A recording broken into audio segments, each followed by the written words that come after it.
Hey, it's Tom Gallagher, and welcome to another story behind the car. I'm with Chris and his 1962 Plymouth, and this is an amazing car. Chris, can you tell us about your car? Sure. This is a 1962 Plymouth Sport Fury Convertible. Okay. With the 413 Max Wedge package. So this came from the factory with a 413 super stock package.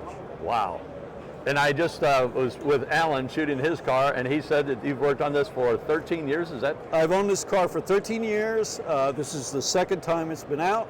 The first show was Hershey, and the second show is here at McCack. Yes. Oh my gosh. And I'll have to take some pictures of some Sure. of your literature. And it is just amazing, the condition. So we'll start with the engine. Sure. And it's you said it's a 413 Max Wedge. This is a 413 Max Wedge, 410 horsepower, rated for 410 horsepower. This is factory piece. The intake, I was just telling the gentleman here, the intake, the carburetors, and the linkage actually came from the Chrysler Dyno Lab.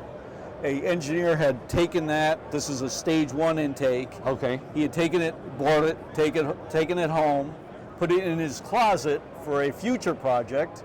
Well, 30 years later, he was downsizing. He finds the intake all complete, and he put it on either eBay or Craigslist. I answered the ad, and I was very happy to take those.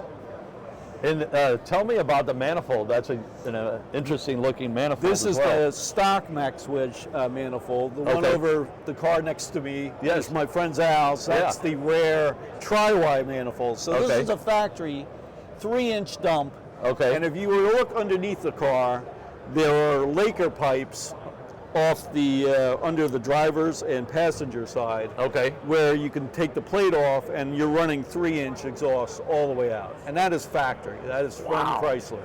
Some states required the dealer to weld the plate on because they weren't too keen about having 3-inch open Lakers in the town. Yes. So, but otherwise from the factory, they're 4 bolts. Yeah. And you just unbolt them and you can go drag racing. Yeah.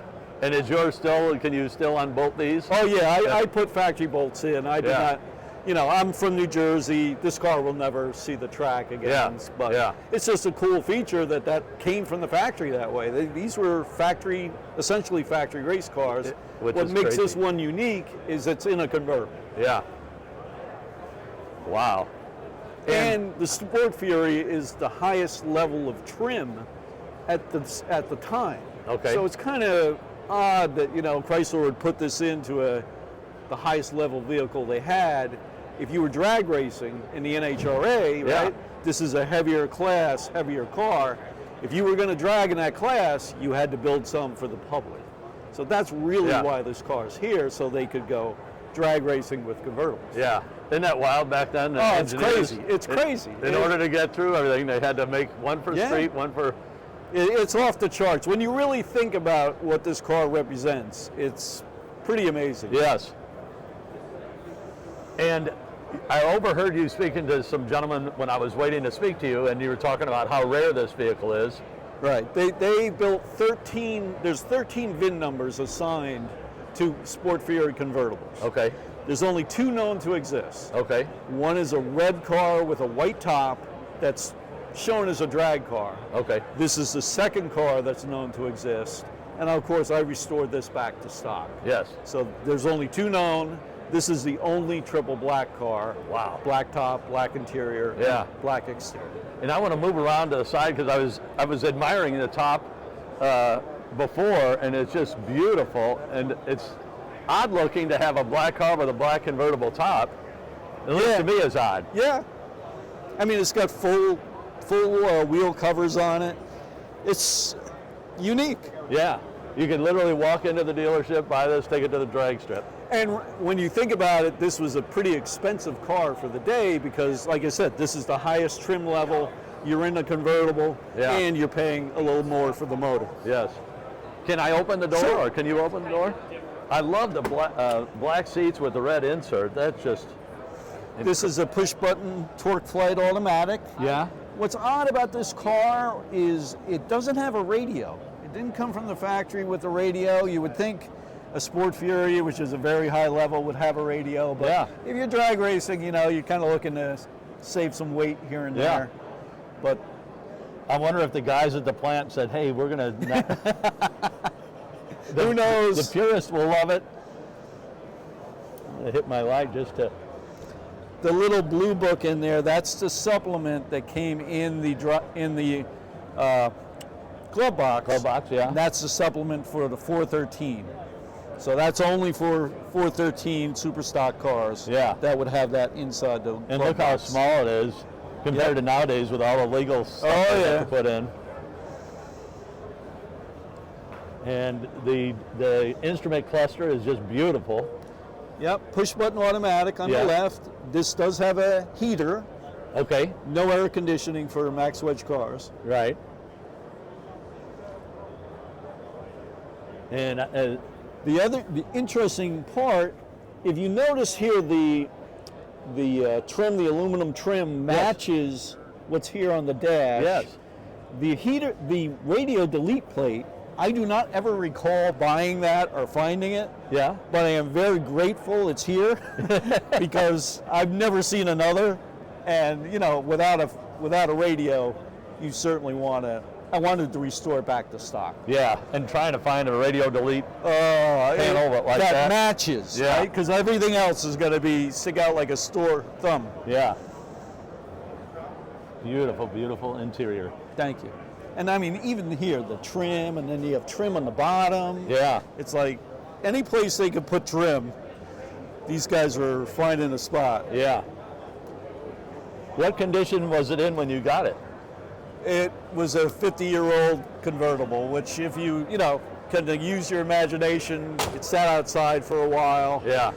It was tired, but it was there. And everybody kind of, once the books were published on the Max Wedge cars, everybody kind of knew this was legit. Yeah. Right? I mean, and there's no question anymore about, is it a real car or not? If you have the paperwork, you can look it up and it's here, right? Yeah. We know they built 13. Yeah. We know there's only 2 existing. It's not a game. It's not a guessing game. And the black paint is just gorgeous. Thank you. So we'll slide around to the back of the vehicle. Now here's these hinges are 62 convertible only. I was looking at them earlier. They are odd. Anything? Nobody's seen anything like you look at these things off the car and it's like, what? So is it kind of a reverse? Yeah. As opposed to... It's crazy. Yeah. And then of course, it does have the inner liner for the trunk, which is, these are the clips here. If you look on here right now, they come up. There's actually a circle in the cardboard and it comes up and clips onto the trunk lid. Wow. Lip, which is, again, Chrysler kind of got rid of those after 62. They figured, push-ins were a little bit better to do that with. So when you were restoring this, it was an education as well. I actually own a 63 car, which is a 426 stage 1, but these 2 cars are totally different animals. They made changes from 62 to 63. And really, until you restore one or take one apart, you kind of see, okay, now they upgraded here, or they made a change here. But you can see back here, this trim is it's just mind-blowing. They put trim everywhere. Yeah. I want to show you the side here. This is what's called the dress-up package here. Okay. It comes across the top of the fender all the way up to the front. This is like a convertible only piece because it's got to fit in here, the radius here. Yeah. It's incredible. I mean, there's trim here, there's trim all the way around the wheel And it lips. was built as a race car. It has all this trim. This comes with the reverse lights. The Savoys or the cheap model only had a brake light. Okay. That on one side. And then if you wanted a reverse light, you bought the package and you had to install it. It's pretty crazy. I love your spare as well. So it's very unique. It's just a fun car to show. I love the red, white, and blue. Yeah, that's an NOS piece there. Okay. So my friend, again, Al, Yeah. he's a NOS vendor. Okay. Nobody's ever seen one in 40 years. And I Yeah. found that, and you had to have it. Yeah. Anything that we haven't covered before we wrap things up, Chris? No, it's, you know, you look at the tires, they're 750 by 14. I mean, that's what you had back in the day. They're not much to write home about in today's world, you know. No. And that convertible top is just beautiful.